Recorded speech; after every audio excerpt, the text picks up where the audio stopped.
actually the people I know who have spent prolonged amounts of time in different countries learning different languages actually have a kind of marooned from all of them.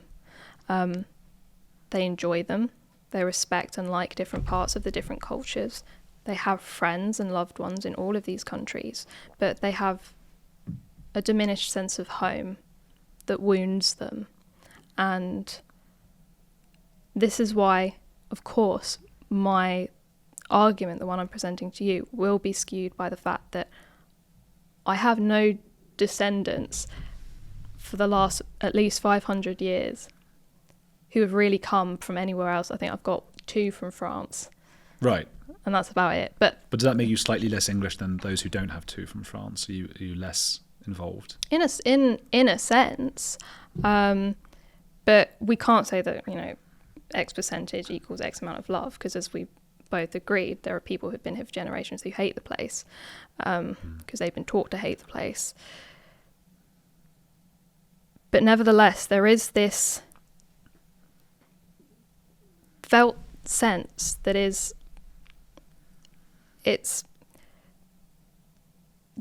my body and my ancestors' bodies have all been nourished by this plot of land. And somehow that seems significant. That seems like OCD to me. It's like everything's clean. I have only touched the things within this land. Yes, I won't go on holiday. I shall only eat grass off the British soil. The thing is that actually metabolically they're now discovering if you eat foreign fruit in the winter, it will throw your body clock off in a sense, because you're only supposed to eat what's available to you at that time. Anyway, so I'm going to die. I get your point. I just think it's not that I poo-poo yours and Connor's views when I've had this. It's just I don't think it's entirely wrong.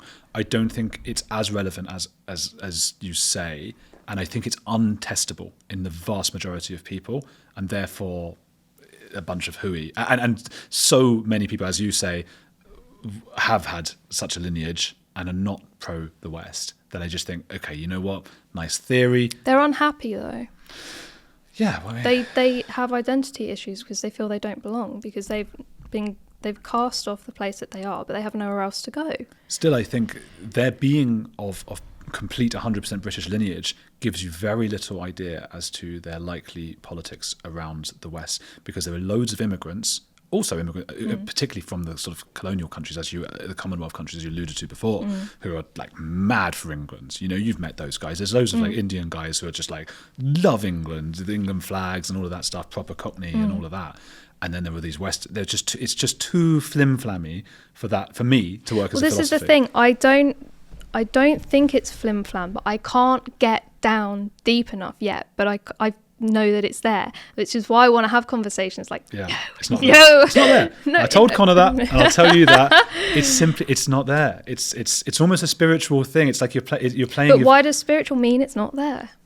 No, it's spiritual isn't enough to mean that it is there. Extraordinary claims require extraordinary evidence. Okay, but there is a sense that I feel an allegiance to this country, even when it's going to help. It was within my means and intellect to move to America or Europe to find work. I can't. It hurts me to leave here. That's OCD. Do you have OCD? Yeah. I have OCD. Did we talk about this last time? Yeah. Yeah. So that's what that is. That's OCD. But because Brits historically, English people historically, have ventured. It's part of being English. We took over the whole bloody world. It's a very English trait to go abroad. But actually, a very small amount of people got to do that. Yeah, sure, but they would love it. They were chomping at the bit, the English, more than any other country. It's probably the most English thing ever to explore other countries. We're taking you on holiday. They come home to die here, though, I'm just saying. Yeah, as did I. I'm ready. I was away for 10 years, and I'm ready now. I mean, there's this poem written about the World War I poet, Drummer Hodge, and it ends with the soldier lying beneath a foreign field, beneath a foreign tree.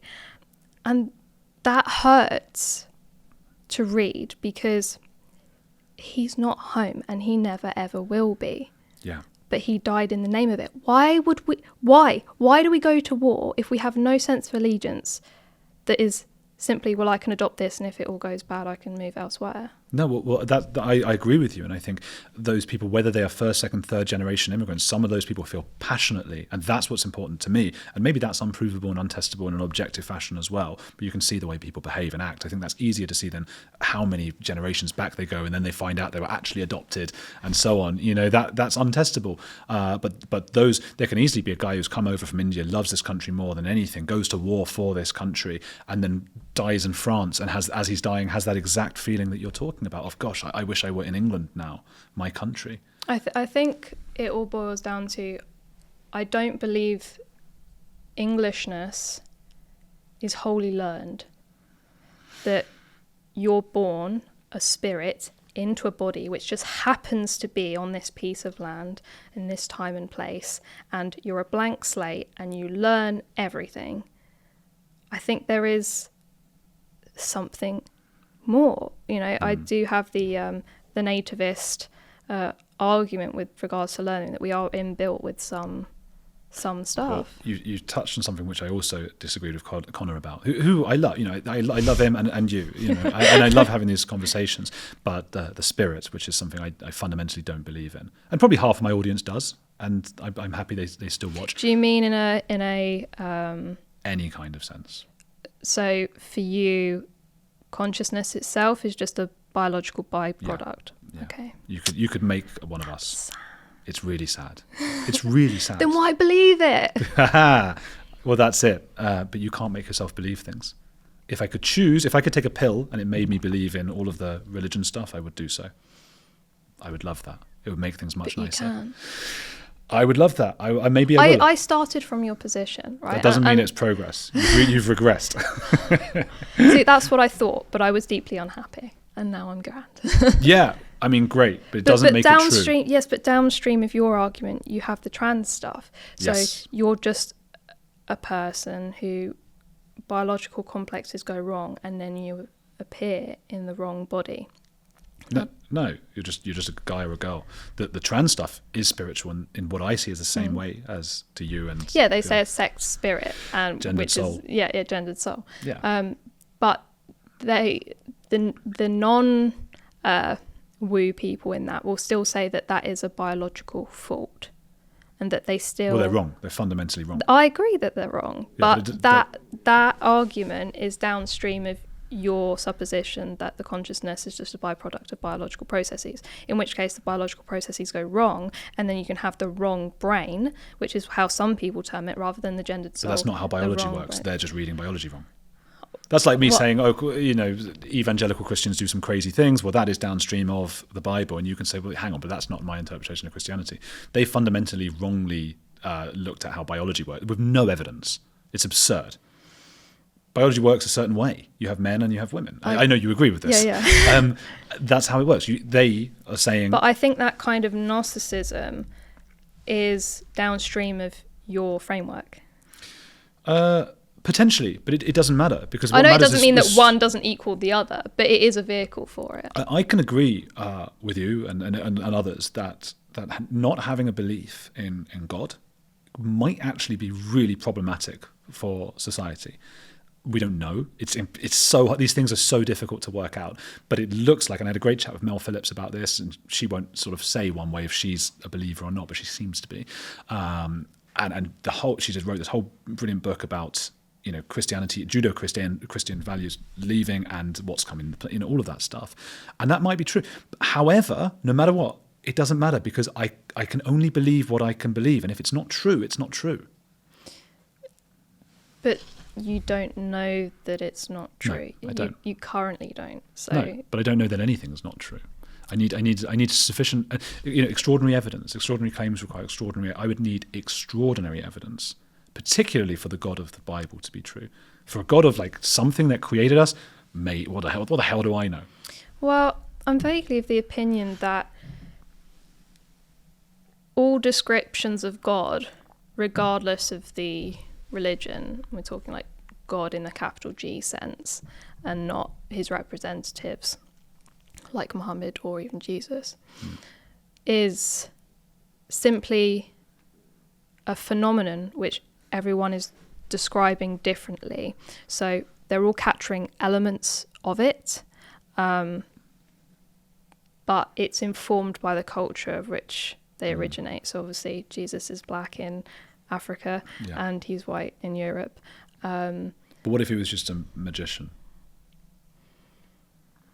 How would you know 2,000 years later? And isn't it more likely? Because most people you've seen who do magic tricks are magicians. I mean, I'm not talking about Jesus. I'm talking about God above Jesus, and we don't have to talk about like the Trinitarian sense, but simply a capital G God, the reason behind the structure of the universe. So the reason that there are facts and things can be confirmed and other things can be discounted is because there is a structure to the universe. This is tangible. If I walk out that door, it's the same street as I walked in on.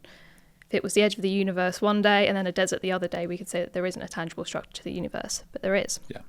It's utterly predictable. So the evolutionary argument is that it all tumbled over each other for millions and billions of years until it all sort of vaguely worked in sync with each other. Yeah.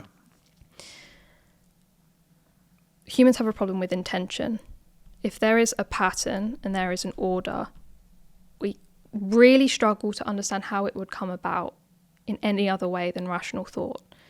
So is it that the pattern doesn't exist and we're just seeing it and imposing it upon it? These are some of the grand patterns problems. As in, you walk out the door and I think the prominent theory, and these are just scientific theories because we don't know, we'll never know. Science is only 300 years old. Yeah, well, I don't think we'll ever truly know the foundations of the universe, but one of the theories is that there are actually many, many universes where things don't quite work and it doesn't work, and there are almost an infinite number of them, and in a sense, the universe has evolved in the same way humans evolved. I think Dawkins is of that belief. Stuff just smashed together in many, many universes, things don't work. There isn't the right amount of, this weighing that much and that for matter to form. And we happen to be in the one where this universe where things do work, and it took billions of years. It's unfathomable numbers of years that we can't even process. And there's maybe no will behind it. But that's the thing. It's so many years that we can't process. And I think that, and so then saying that, well, it all got smashed together is as illogical as the claim that there was an intention behind it. Now, even if you want to get away from the intention, just say, what is God? I imagine many of your listeners would have come across the word logos, probably from listening from Jordan Peterson. No, what's logos? I don't know. Okay, so there's a Christian version and there's a Greek version, but we'll stick with the Greek versions, take out the religious framework. It is as I've just described. There is a structure to the universe that is perceptible to humans, and through it we make sense of everything. It is predictability. It is the material makeup of everything. We know that this piece of wood, if subjected to a certain number of degrees in temperature, will burn. Likewise, if we put it in a cold enough temperature, we know exactly when it will snap. So these facts, are they benevolent or not? Are they simply arbitrary to our existence and the fact that we can read them is arbitrary? Or are we being guided by the information? And is living by that information a good thing? And we say with the gender stuff, going against reality, going against the fact that you are a certain sex, and it kind of doesn't matter what way you want to look at it, that's foundational. You are these chromosomes, it produces this outcome, you have to live with that. We recognise living in harmony with that as much as it's humanly possible is a good thing and produces good results. Same way as acknowledging and respecting gravity when in a high place keeps you safe. And there is an argument to be made that reading these rules, which are set down by the universe, however they came to be, is all in our interest. Now that's a heck of a coincidence, but above that you can simply worship and respect the structure without ascribing it to anything.